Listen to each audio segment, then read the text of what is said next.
BH Trans. Vou começar pela BH Trans, porque para chegar no lugar precisa do trânsito, precisa rodar a cidade. Muito boa noite, Márcio Pacheco. Como é que está sendo a organização, a preparação para esse primeiro jogo na Arena MRV?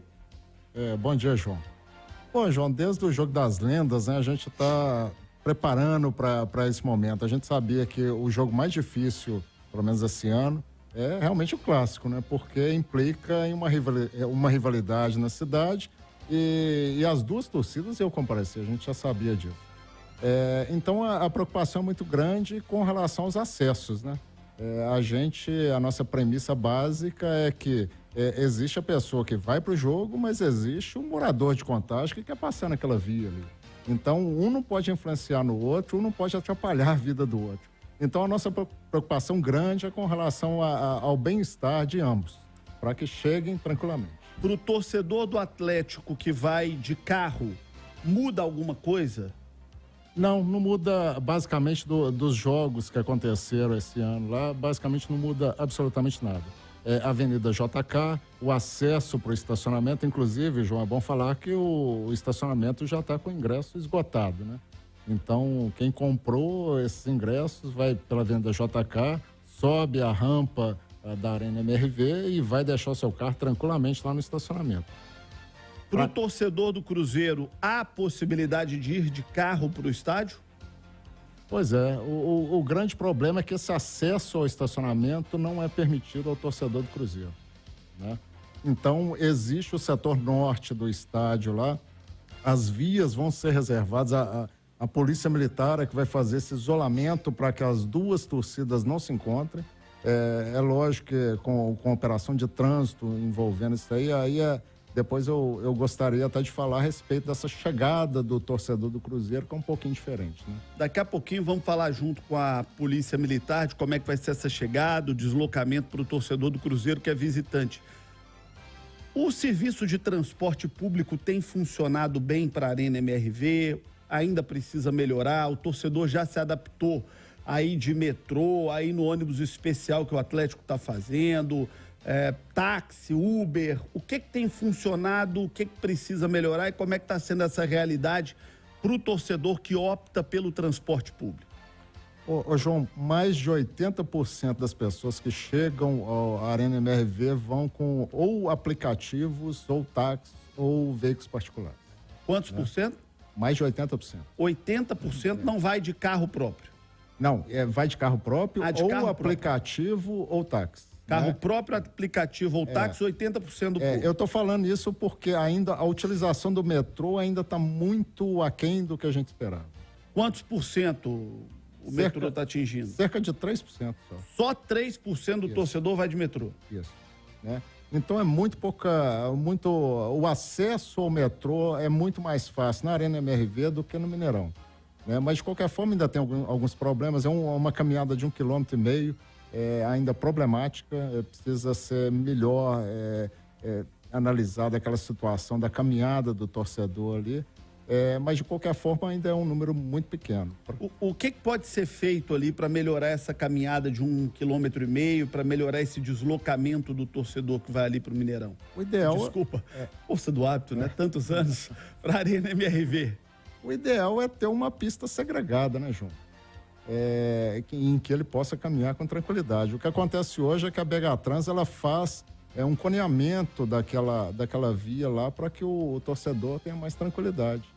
Porque há momentos lá em que muitos obstáculos para o torcedor nessa caminhada. Então a gente tem que conear, isolar do fluxo de veículos para a maior segurança dele. E no início, nos primeiros jogos, havia uma reclamação do torcedor que ele estava com dificuldade depois do jogo de pegar Uber, de pegar táxi. Isso conseguiu ser resolvido? O torcedor hoje que opta por ir de Uber, por ir de táxi, ele consegue chegar bem ao estádio e sair bem do estádio? A dificuldade já foi bem maior. Não sei se você está lembrado, naquele primeiro jogo, aquela parte do desembarque dos torcedores na escadaria ali, ainda não estava completa, né? Então era uma obra incompleta. Ainda a gente realmente teve uma dificuldade grande naquele jogo das lendas lá. E nesse jogo das lendas a gente observou muita coisa. Então, a partir dali, a gente começou a posicionar os pontos de táxi, os pontos em que o Uber pode embarcar e desembarcar o passageiro.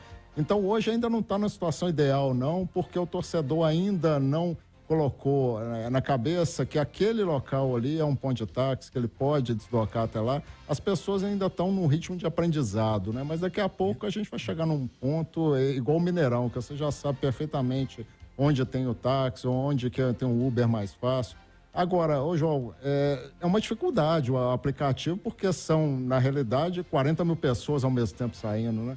Então, algum tipo de dificuldade ali, de acionamento de aplicativo, de pegar um táxi, sempre vai ter. Isso aí é... Ô Márcio, onde é o lugar ideal para o cara que vai de Uber descer e onde é o lugar ideal para ele pegar na saída? Tanto para quem vai de Uber quanto para quem vai de táxi.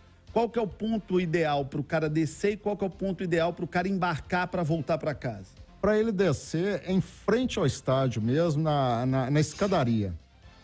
No pé da escadaria ali, ele já desembarca, é uma área de estacionamento proibido, ali é permitido embarque e desembarque. Então ele desembarca ali, seja do aplicativo, seja do táxi, ele desembarca, sobe as escadas e já está na passarela de acesso ali ao estádio. E na saída, o ideal seria, se ele for pro centro de Belo Horizonte, o lado contrário, né? Eu me lembro, no meu início aqui na Itatiaia, a gente tinha muito forte o serviço de transporte público por ônibus. Aí saía ônibus da Avenida Paraná, saía da Carijós, saía do centro de Belo Horizonte de uma maneira geral. O cara que vinha às vezes do interior descia na rodoviária, da rodoviária ele já pegava ali o ônibus para ir pro Mineirão e você começava... tipo 1h da tarde para o jogo, que era 4, 5 horas da tarde, ia sair no ônibus ali de meia em meia hora.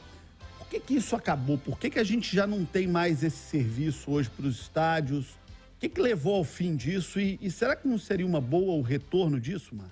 Ô, João, o problema é o seguinte, nessa época que você está falando, tinha o ponto ali na Oiapoque, da torcida do Atlético, né?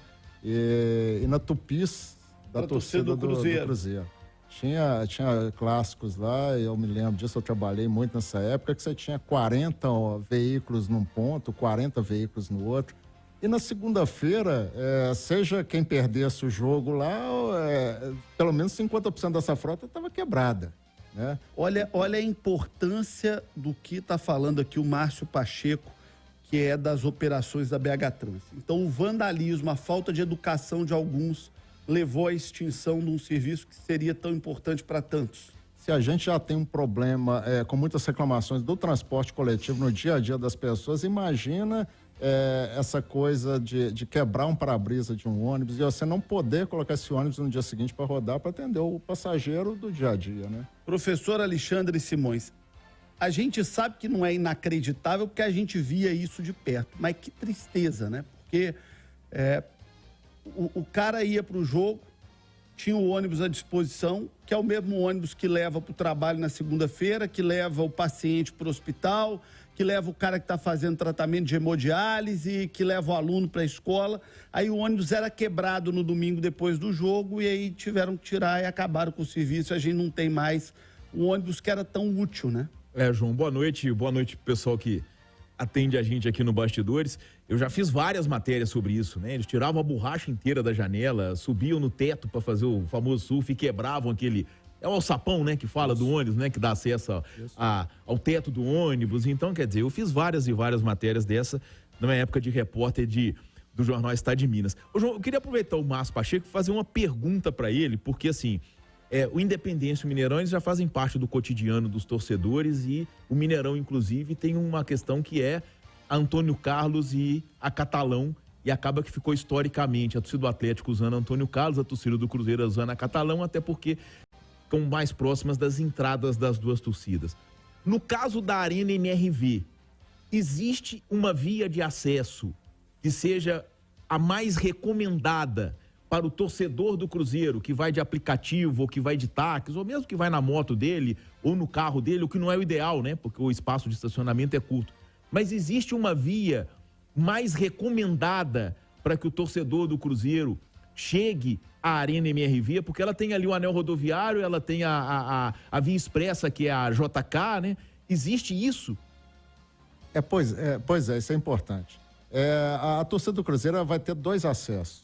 Uma pela BR-040, não sei se quem vem de Sete Lagoas ali, tem uma passarela nova ali, quase chegando no anel rodoviário.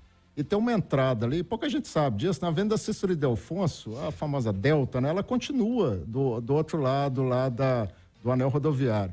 Então, o ideal para o torcedor do Cruzeiro que estiver vindo de Sete Lagoas, por exemplo, é entrar ali antes daquela passarela, entrar na Avenida Cícero Ildefonso e vai acessar a parte de trás do estádio, ali, o setor norte do estádio. Ali vai estar reservado pela polícia para a torcida do Cruzeiro.